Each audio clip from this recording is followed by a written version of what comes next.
You are listening to Fika with Vicky on United Public Radio, 107.7 and 105.3 from New Orleans.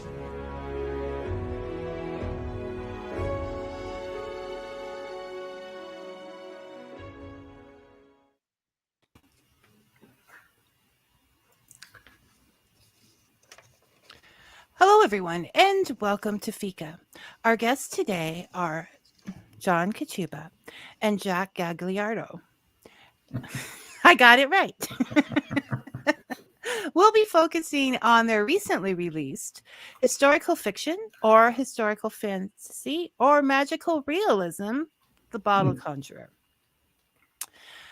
You will remember that John has visited us before, and we talked about his Haycorn Smith and the Castle Ghost and Dark Entry. He has his MA in creative writing, and he teaches it as well.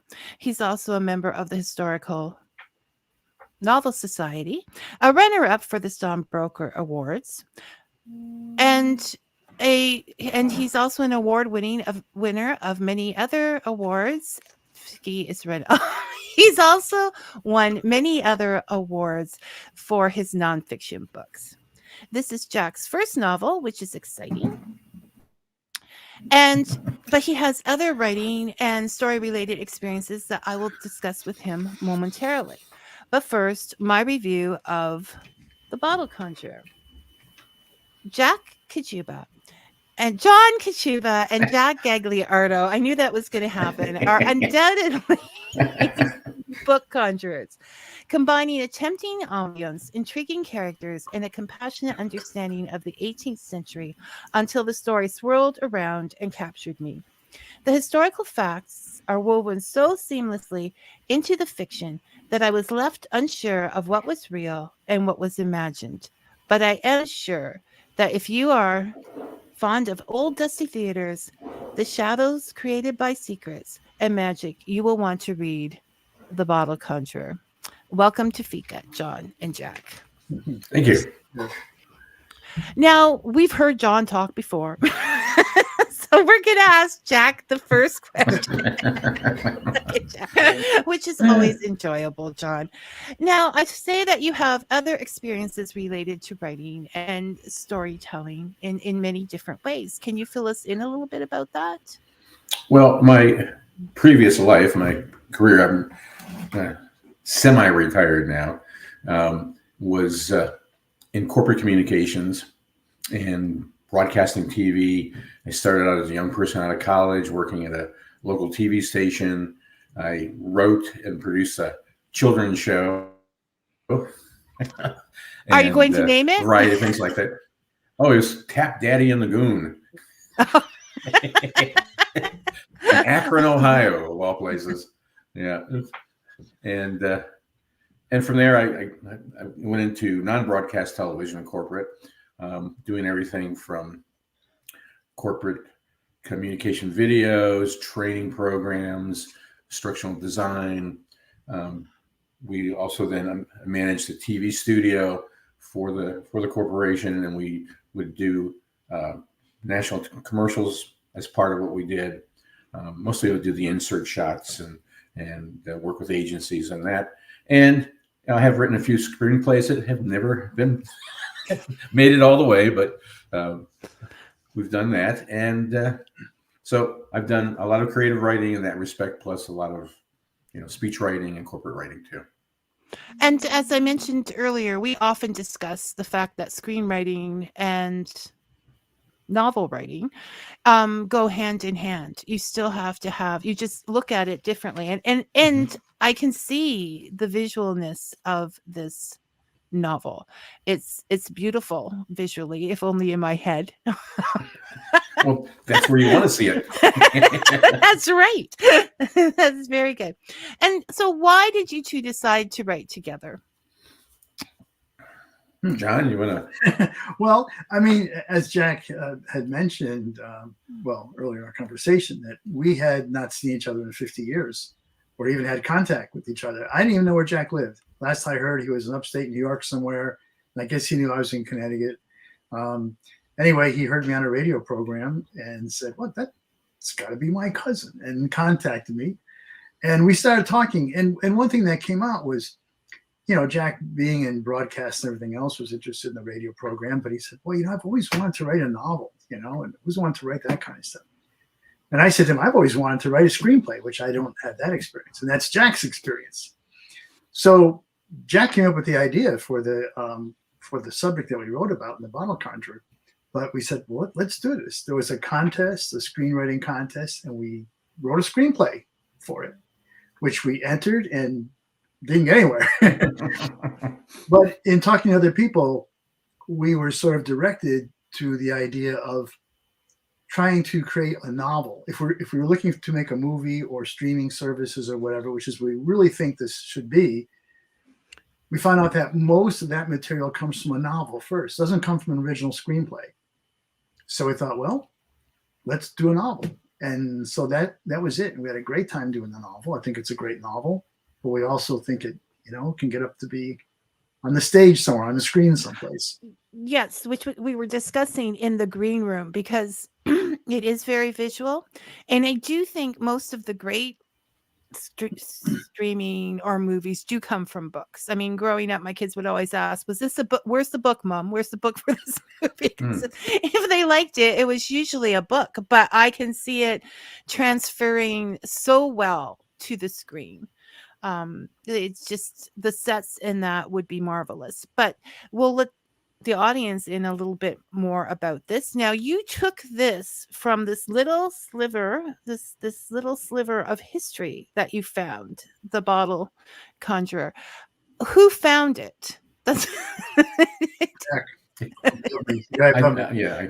Jack discovered it. What a little more in depth of how it came about. This was actually during COVID time too, so a lot of time to sit around, and that's when we started talking about, let's do a screenplay, and then maybe I can do from that. You can teach me how to turn that into a novel. So we're looking for ideas, and we both brainstormed a bunch of stuff, and we actually had an idea we were going to do. It was about in England around the same period of time, about a murder, and the key witness was a ghost, which is based on a true story. But we looked at it and stuff, and this is very strange. So I was looking at in the newspaper then, when they covered it, there was a drawing of the room that the murder took place, and it was a bedroom, and on the bedroom wall was a painting, and it was a painting showing this person getting into a wine bottle. And I go, what is that? So I kind of researched it, and it was called, the painting is called The Bottle Conjuror, and that led to this and so forth. And we talked about, when we looked at the true story of The Bottle Conjuror, John and I thought, that's even a better story than what we were thinking about, this ghost story. And hence we did more research and came up with our version of the story.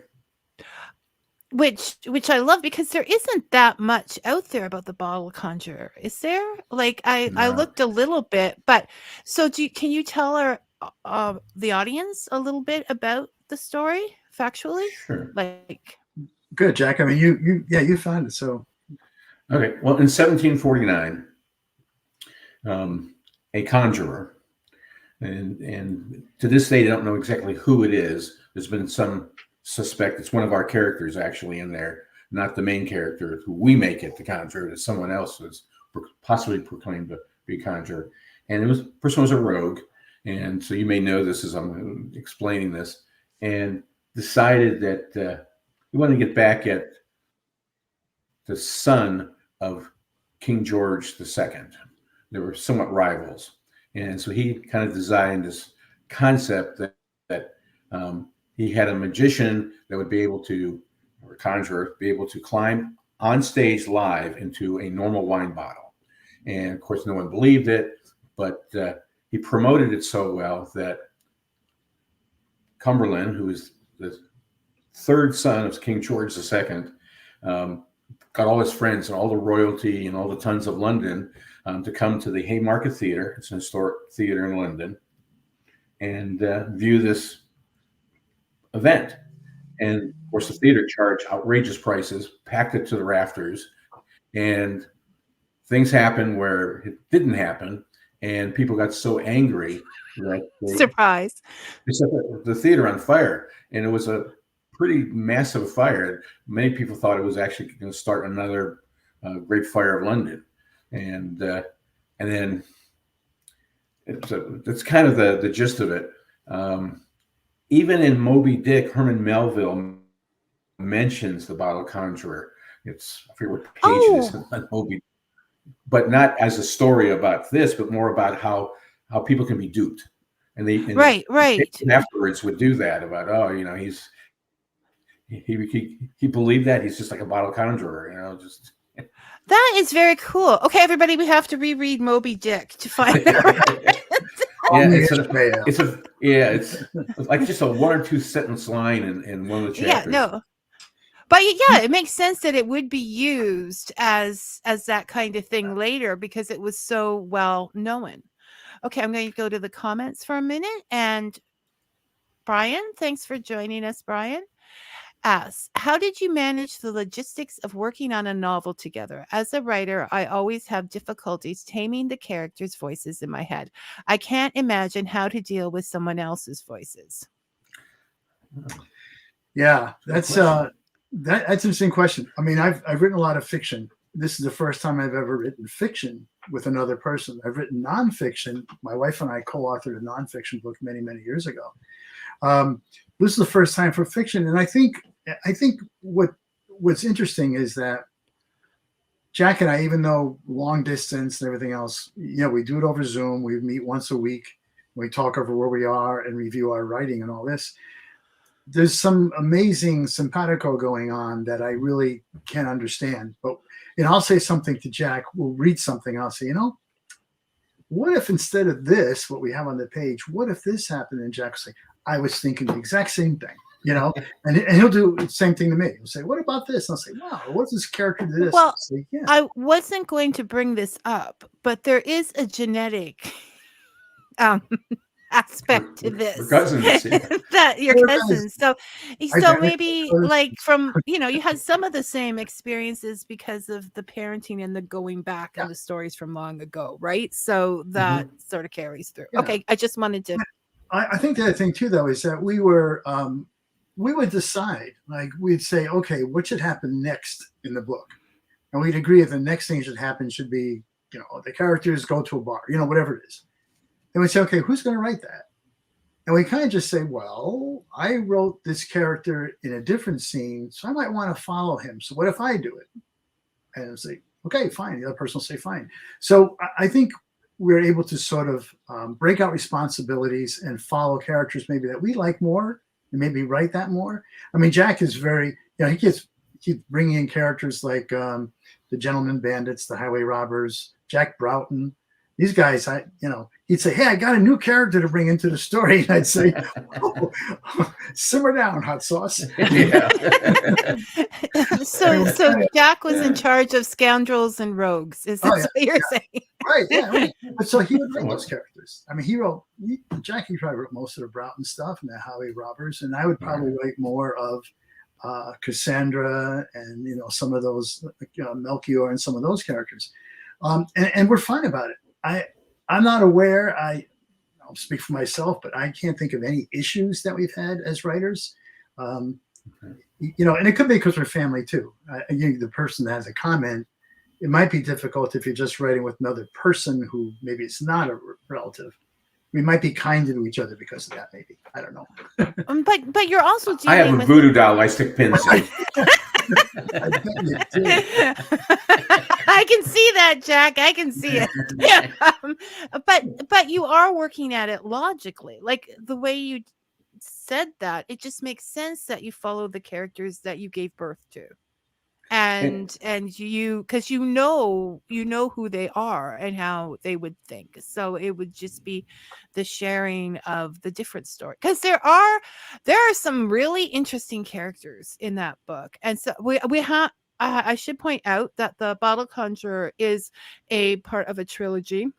I'm not sure how they're going to do this in a trilogy, but they're geniuses, so they'll work it out. but there are like lots of different storylines there that all contribute. They weren't aimlessly, all be a storyline with no place to go. They all contributed, but there's some really interesting characters and background stories behind those characters for that time. So I forgot what my question was. Well, I was going to explain, Yeah, so I'm going to talk about some of the characters briefly, but before that, to answer the gentleman's question, I think we had a technique that was kind of interesting too, is we wrote the screenplay first, and that really became the outline to the novel, and because the novel has so much more breadth to it.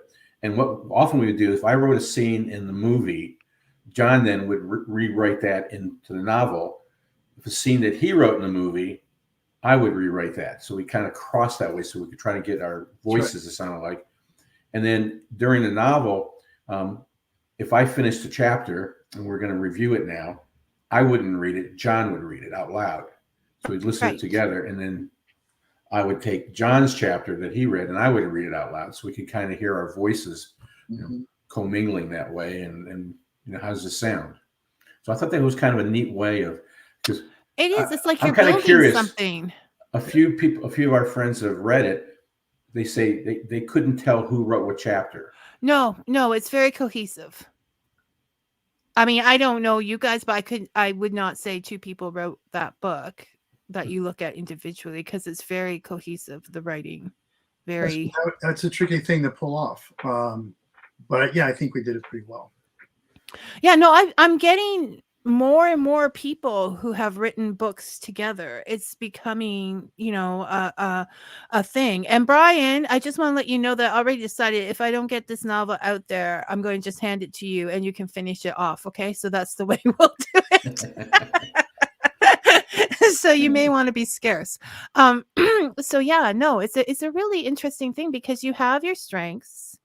And you're taking those two strengths and bringing it together. And if you can keep, which obviously you can, the emotional, you're not touching my rogue or whatever, it just, and that's not going to help anything. It really, really worked in this situation. Like, I commend you, because that's the big question. How do you do that and still end up on Fika smiling together? After I think that some of the characters that Jack brought in too are such interesting characters in their own right. I mean, they're real people, and you can write books on these people, and so just bringing them into our story, I think, added a lot more depth and dimension to like the whole time. Like you said, the 18th century. What was it like? There were all these different people bringing in, so it gives it a lot more dimension. It does, and so different, all of the characters, and yet coming from that same time, that same era, with the same influences, and so, I mean, that's something I wanted to talk about. You have definitely done your historical research. I know that John is into history. Are you as well, Jack? History's my favorite subject. Right. Yeah. So that is obvious in the researching. Did you did you give each other parts to research, or did you just read up a whole lot on the time period to get like individually and then? Well, if we kind of, John brings stuff in, aspects to like flavor and things. What I think is spooky about this book is sometimes everything just fell into place. For instance, one of the things we were going to, we'd be talking about, we need the characters to go to, they're gambling or they're doing something like that. And what would be a common thing, a sport event or something that, and so I did some research and found, bare knuckle boxing was very popular in this period, 1749 and so forth. And that led me to find out about this boxer, Jack Broughton, who was the bare knuckle champion of England. And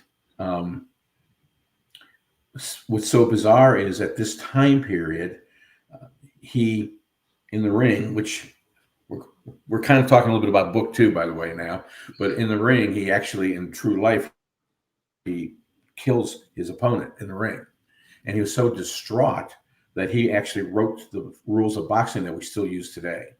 He invented the boxing glove, so all kinds of things. But he was owned, because back then you had to be sponsored, basically you're owned by one of our main characters, Cumberland. It's like, how could this possibly be that? He's a fascinating character, and he was owned by. And then when things happened to Jack Broughton towards the end of his career, Cumberland just kind of tosses him to the side in real life, and it's exactly what we wanted to happen in the story. It's like, how can this be true? Yeah. Well, that's what I'm saying. Reading it, like, normally, okay, if I'm reading a fictional historical fiction, or I'm watching historical fiction, if I get frustrated without knowing what's going to happen, I will run to Google and I will go, does he live? Does he die? Like, because this is real. But I never did this with this book, because it seemed like it was really happening all together. It didn't. I knew that it was based on facts, but they were irrelevant to the story. Like, I think I like your story much more than the facts. But see, this is what I'm talking about, cohesiveness. You could tell that about that boxer from book one. There were scenes that I'm trying not to give spoilers to your books. Yes, I know. Yeah. I want people to buy them. Exactly. But there's that cohesiveness right back to the first book, where there were scenes where you could sort of see that about him, that would be devastating to him as a person. Mm-hmm. So when we talk about all of these people and the violence, I just notice, like, I mean, these were not great times, the 1700s. I talk about the beautiful ambience, and I want to jump into it, but not really. So you have London at that time. I was just completely packed with people. A lot of people coming from different places, because it was an important port. Some of them only meeting each other as people for the first time. Like, there's a lot of first contacts being made. People with countries that had grudges against England were coming, walking over from starving to get work. It was just, and there was, the old money upset with the new money. Everybody was upset with everybody. Everybody was just looking to survive. It was a powder keg. Just waiting to explode. Like, we talk about this fire, and then you introduce innocent. I swear to goodness, he and Lucinda are the only, like, they're just really innocent of all of this stuff going. They still want to believe, like the X-Files. I mean, the goodness of humanity is a little harder to find sometimes than UFOs, but Yeah. they want to believe. They're so innocent, and it's that he is the protagonist, but he is like a giant catalyst. What he is doing for himself is just affecting every single one of these people all the way around. Did you mean to put so much on his shoulders when you started this story, or did he just reach out? I don't think, I mean, Jack can speak to it too. I don't think that was really our intention as much as it just grew out of the story. There's parts in that book where, actually, I'm not even sure it's book one or book two now. It's book two, I guess. I don't want to give everything away. Yeah, I know. You called Stefan and Lucinda innocents, and they are. But they also have some driving motivations on their own that are self-directed. They have some right. Totally perfect, right? And you'll see later on that develops even more. So they are putting more on that. We were putting more on the characters. They're carrying more weight of the story, but they're also carrying more personal weight as characters themselves. You mentioned sort of the different kinds of people. And another reviewer reviewed this book and posted something, and in it she said that all the characters they have a self-interest. Right, and it right. May sound like a negative thing, but that's exactly the point. I mean, that was exactly what you're saying. Yeah. Is that people are trying to get ahead, get over on people, whatever. And then you have Lucinda and Stefan kind of in the middle of this, at least in book one, going, well, we're not we're not like that. We don't want that. Lucinda wants a better life, and Stefan wants fame and fortune. But they're not. I don't think they're crazy. Okay, they're not. They're young. Anyways, that's your time to be selfish Exactly. and to grow and to. So I don't think they're innocent. None of us are innocent of not having like an idea, a personal agenda, a goal, somewhere we want to go, right? Sure. I want you to get book 2 out as soon as possible. So I can't claim innocence whatsoever. But what they are innocent, I think, of the way of the world. They're I don't want to say that they're gullible, but maybe listen, like they just want, like I said, they want to believe that these things are going to happen. And, you sit there as an older person, as Cassandra, and say, oh, no, baby boy, it's not going to work out that way. Yeah. So, and I also not, this is the hardest thing talking about books without spoilers, but I believe that by doing this, from what I read at the end of the book, that Stefan may be helping himself out more than he thinks. Okay, let's rewrite. What's that? It's not all over now. Yeah. It's not all over now. If it doesn't work out that way, I'm going to be thoroughly depressed. Okay. No, what you want to see almost in any novel, no matter the time or setting, you want to see some personal development. I won't really say necessarily growth, but you want to see something happen to your character, right? They have to change in some way. And usually it's finding themselves or finding something better or whatever. So I would say to your comment, Vicky, that, yeah. Okay. I'll say. Yeah. Now we better be talking about the same, or you're going to be getting. No, I will never tell an author how to write their book. But I have been known to message them in the middle of the night and say, what are you thinking? I have the power now. Why did you kill that person off? Or how could you? Or whatever. And then they laugh wickedly. So if you laugh wickedly, John, I will not. Well, read book 2. Read book 2, which you're saying could be out within a year. I'll say within a year. Oh yeah, I would think. Yeah. Well, I don't want to get people's hopes up too much, and I don't want to put too much pressure on you. So I want everybody to go out and read book 1 first. Well, yes, it just came out. Yeah. I know you're right on top of it here. Yeah. It came out on what, the 3rd or whatever. Well, I had that in planning when I booked this show. I'm like, okay, I can pick it up on the 1st or the 2nd, whatever, and get it read and get it out. And then we had a few complications, but we worked that out. Right. And so the Kindle version, the ebook is up. That's up and running. That's what you got. And the paperback and the hardcover should be up really, really soon. Now, is it on other platforms aside from Amazon? The ebook, or any of them? Like where are we going to find these books? We're still waiting on this point. I would just say go to Amazon. That's your best book. Now, if somebody's watching this program and they're a bookstore owner or librarian or something, the books are available through Ingram, which is the distributor for bookstores, so people can get those. Retail can get that way. So you can go to your local bookstore and have them order it. Yeah. Yes, and ask for it. And if enough people ask for it, then they might find their way into the store more often. And then that will boost the streaming effect. And then I can sit down at some stream at some point in time and watch this. And it better look like the visions in my head. Okay? Oh, well. I think there's only one book. Just to be clear, the paperback and the hardcover versions on Amazon should be up. We're having a little bit of technical difficulty with it, but that should be taken care of in a day or two. So, okay, all right. So yeah, you can always pick up the hard copy after picking up the the other one. Absolutely.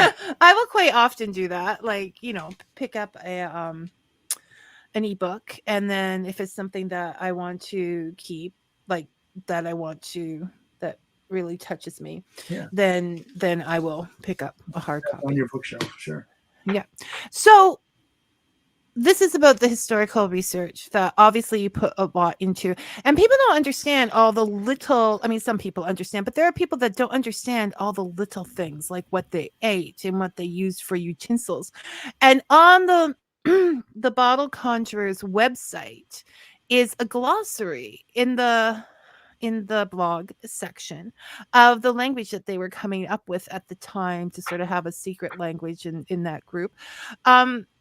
So people, if you're reading the book and you're unsure of words, then go check the glossary out on the website, which is scrolling underneath us, but basically just search the Bottle Conjurer and you will find it. What were some of the favorite words that you found? Like the favorite. I'm going to turn this over to Jack, because every time I read one of his things, one of his characters is calling somebody a name. I go, "Where did you come up with that?" And I'll start laughing. He goes, "No, it's real." So Jack, I'm bad at remembering some of these things when we find it. So I'm trying to think. I'm kind of at a loss right now. Some of the words are actually from the Romani language, because they're gypsies. But the term, of course, is Romani.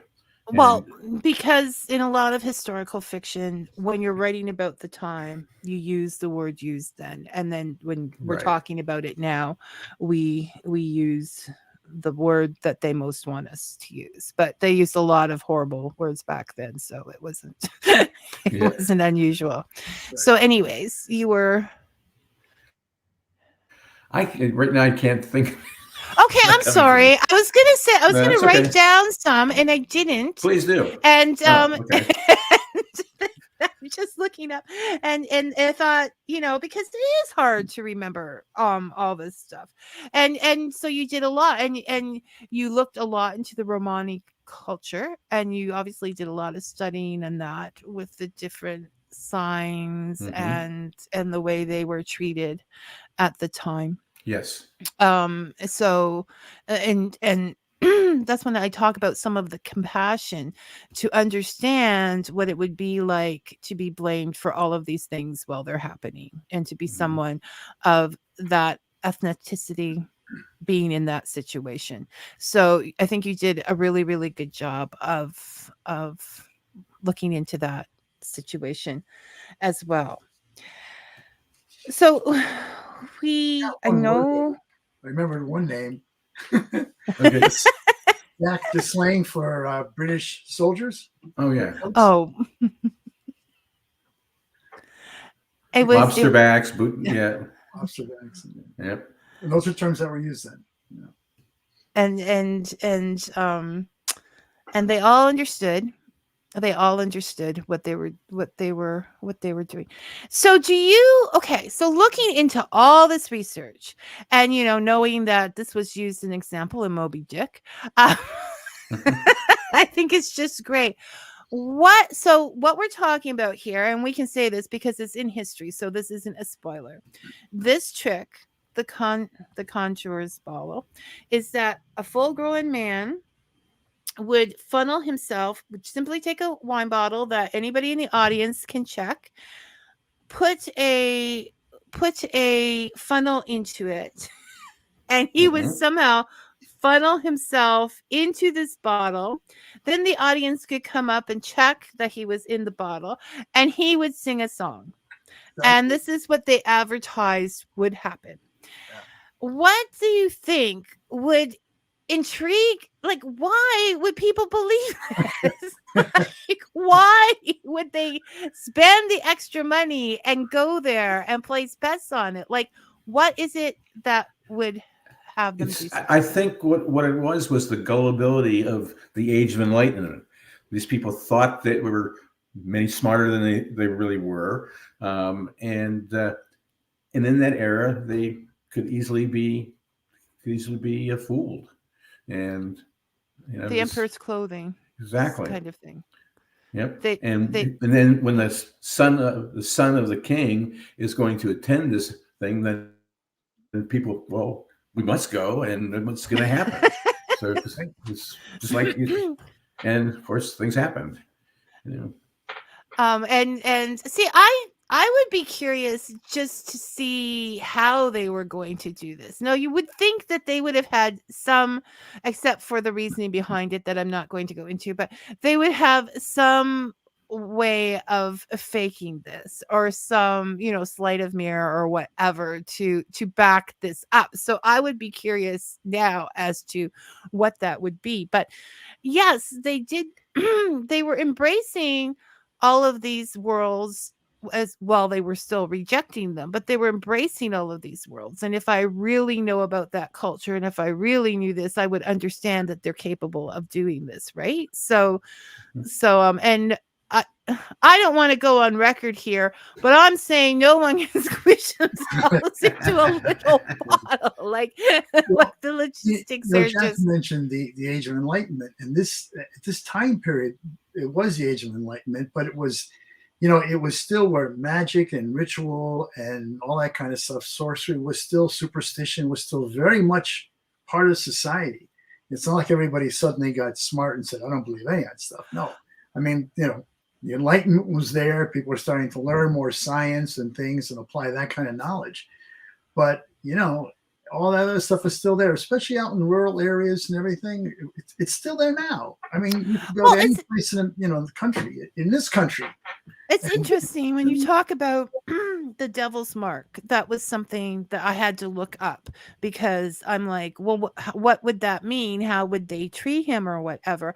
And I feel that that's still going on today. That need for perfection in order to be more godlike. I mean, that one's still out there for sure. And there's a lot of old things that if we sayings in that we say that when we look up, like don't walk under a ladder, because it's definitely there. So that was no, that they were too close to that time. And I think there was a falling back in the 19th century, right? With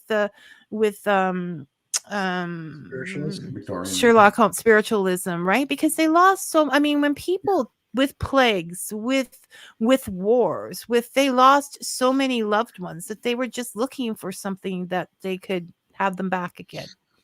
Right? Right. Absolutely. I mean, a lot of my books, a lot of my nonfiction books, on the paranormal, talk about that kind of aspect, that when times are rough and miserable personally and to your society, you look for something better.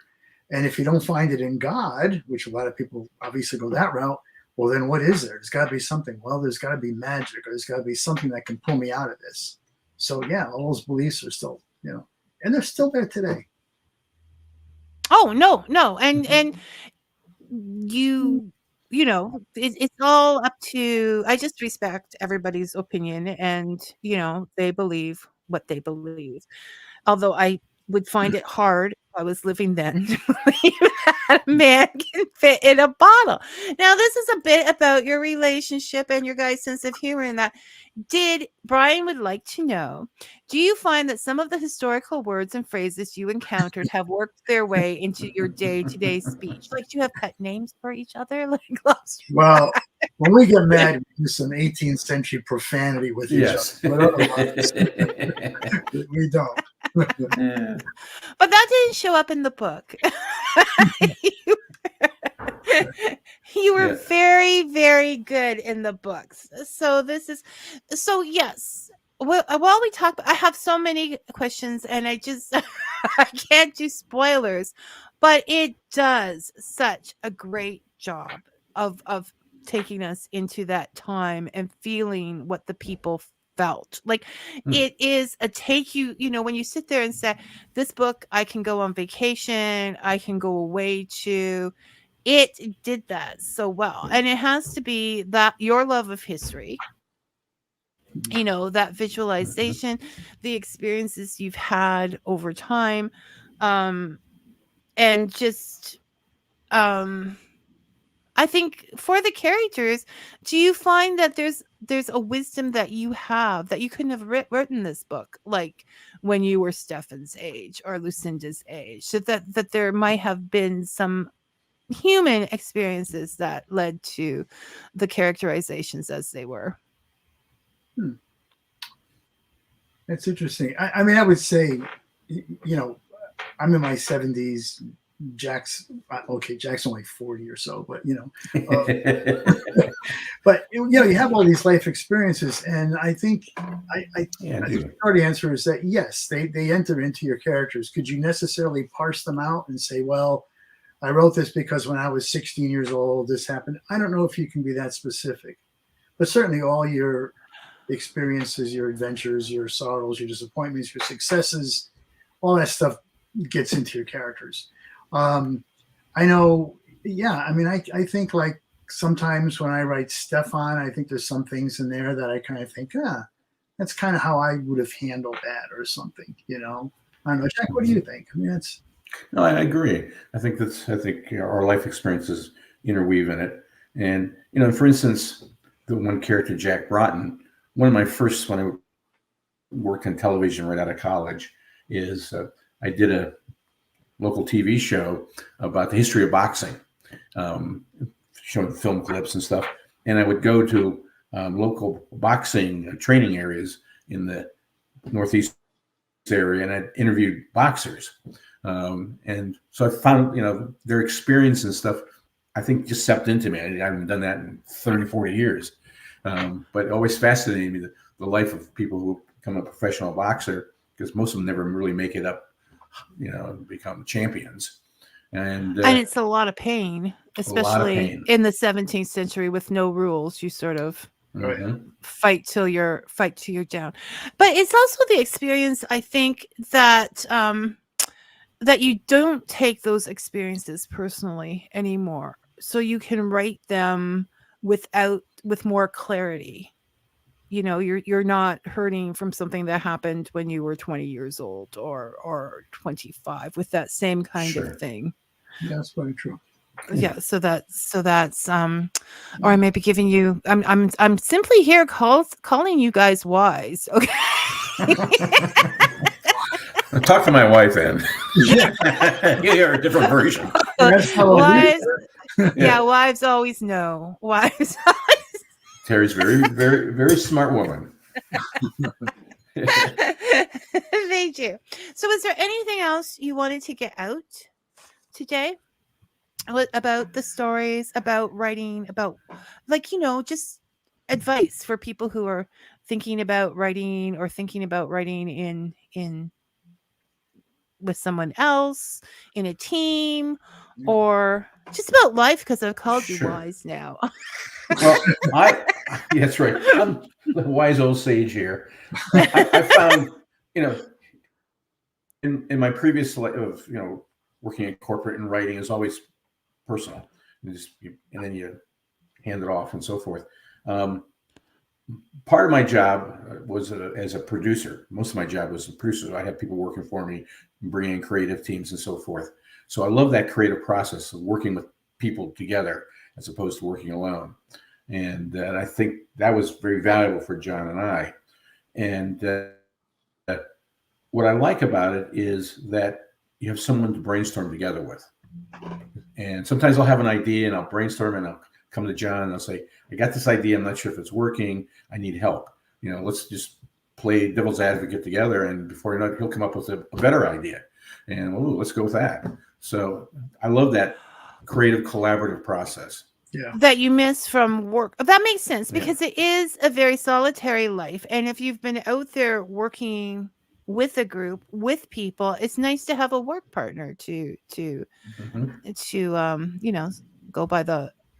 Have you guys worked out a personal visit since this has all started?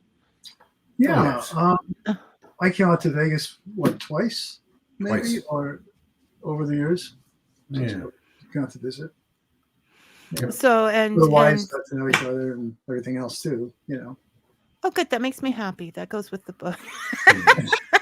Good. I'm trying to work this out, and you guys are just like way too efficient answering questions. So I'm like, okay, what can I talk about? That's I have a ton of questions, but I don't want to. Well, I don't want to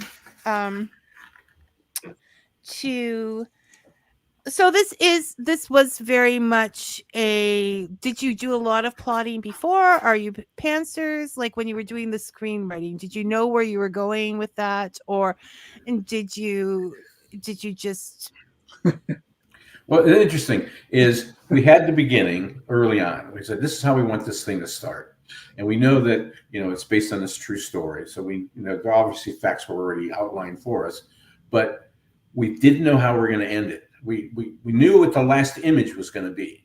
That was something right in the beginning. So we want to start here. How about this to end it with this image? And we go, great. But it was a month before we actually finished the first draft that we said, we didn't know who was in the bottle. No, we didn't. Vicky knows. Yeah. I mean, I'll tell you, even to be honest, even going into the second book, Right. we're still thinking, is there anybody who's But yeah, I'm not sure that it's oh, go ahead. No, I'd say I don't think we're detailed plotters. Jack probably outlines and plots probably more than I do.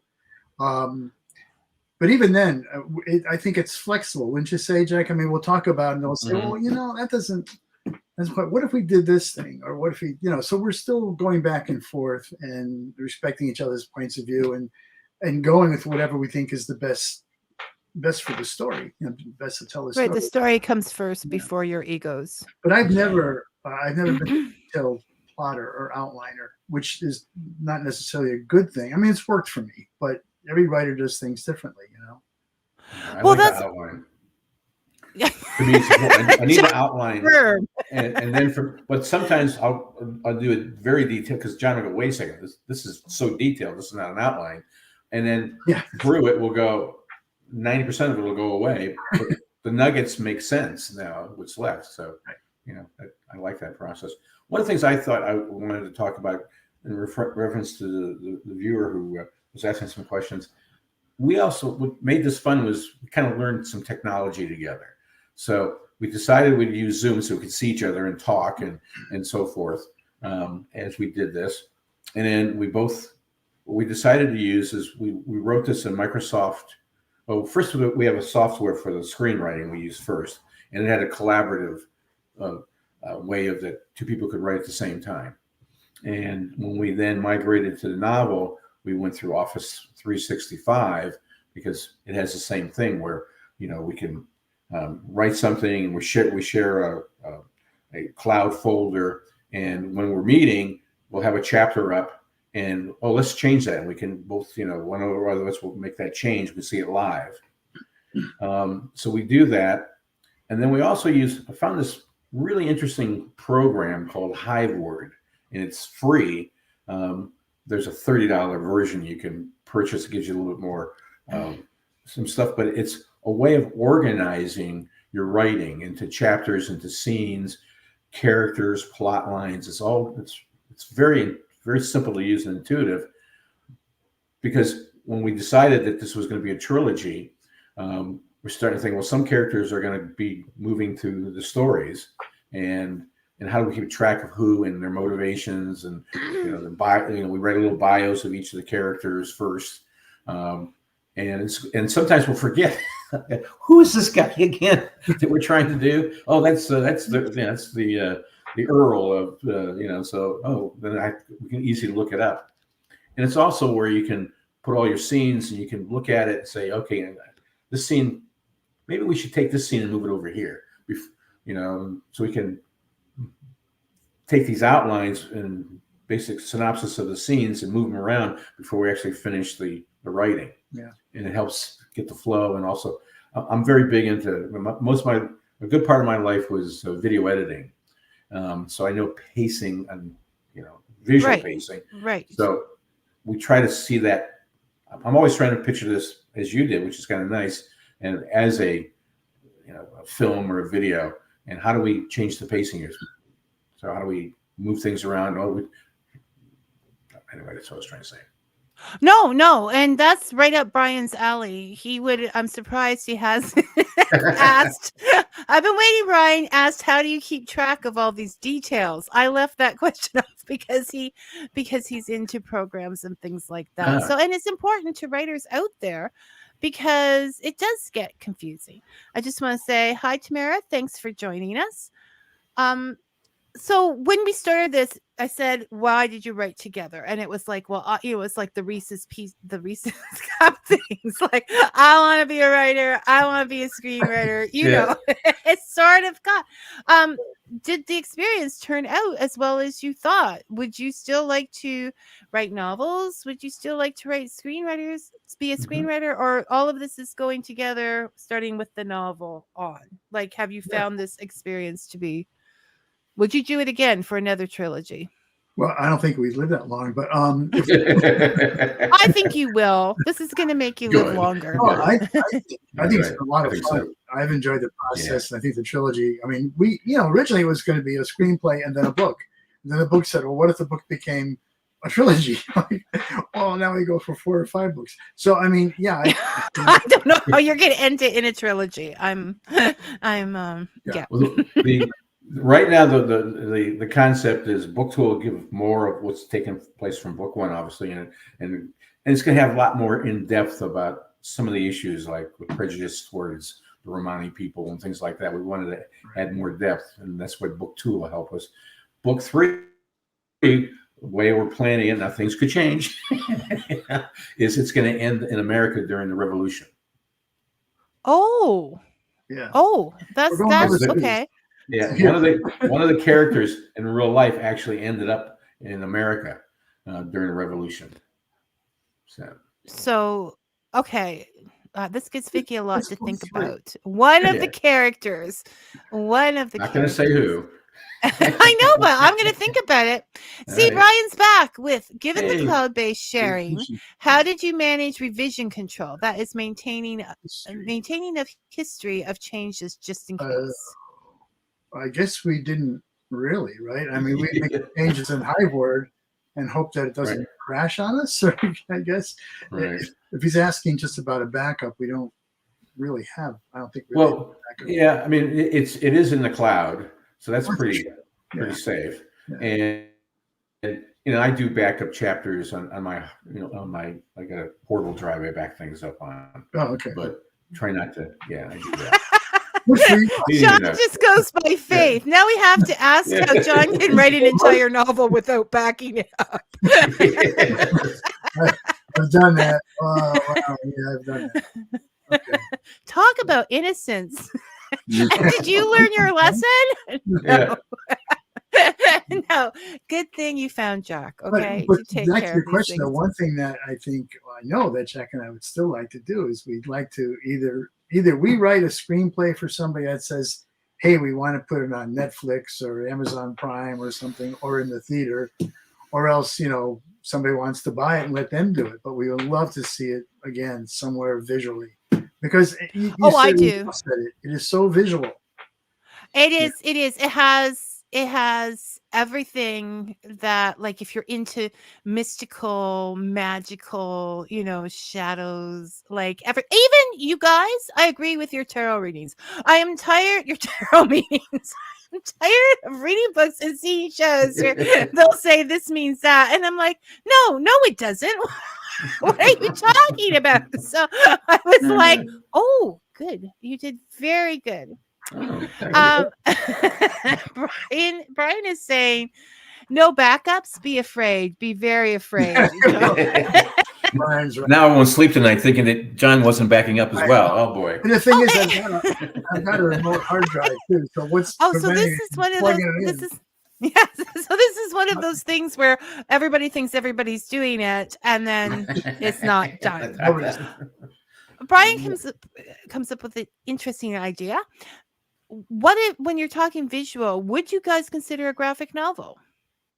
Oh, wow. I hadn't thought about that. I never thought about that. It's funny because I've reviewed some, I do some book reviewing myself for Historical Novel Society, and I've done several graphic novels for them, review them. I like them. I mean, I think they're interesting. Boy, that's an interesting thought. Yeah. I mean, neither one of us are well, I'll speak for myself. Jack, I don't know. We're not really. Are you an illustrator? I'm not really. No, I can't draw. No, you would have to get a third person Oh involved. yeah, a third, a triumvirate. Then you're gonna have everybody around the water thing. It's gonna be like an entire group happening. I wish I could draw. I'll tell you, that's not a bad idea. And I know a lot of graphic novel publishers through Horror Writers Association that might be interested in picking up a fantasy. Huh. Oh, there you go, Brian. You set them off on Brian a new gets a track. commission on this if we sell it. Okay, I introduced you to Brian. Where is my guy? Okay. All right, you both get a copy of the graphic novel when it comes out. Jack, I know a lot of authors, so I'm not like really excited about that. We'll see. But I wish you guys all the best of luck with Thank this. I mean, it just came out. I'm going to tell people. I don't know what I'm telling people yet, but Just gonna go buy yeah, Yeah, just buy buy it. it. That is enough. So and don't disappoint me because it could be serious.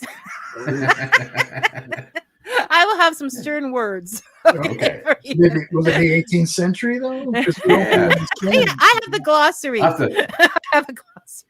I'll add more to the glossary. Yeah. I might need it. it. I might need some extra words in there than the ones that you put. So yeah, let me know when it comes out. And thank you. This has been such a fun conversation. I'm glad I got to meet you, Thank you. Jack, and I'm glad you guys found each other and are having this fun time. Thank you, Vicky. As always, it's been a pleasure. Yeah, we appreciate all your support here. So It's good. It's easy to support. And I something placed like your this. review of the book on our website at thebottleconjuror.com.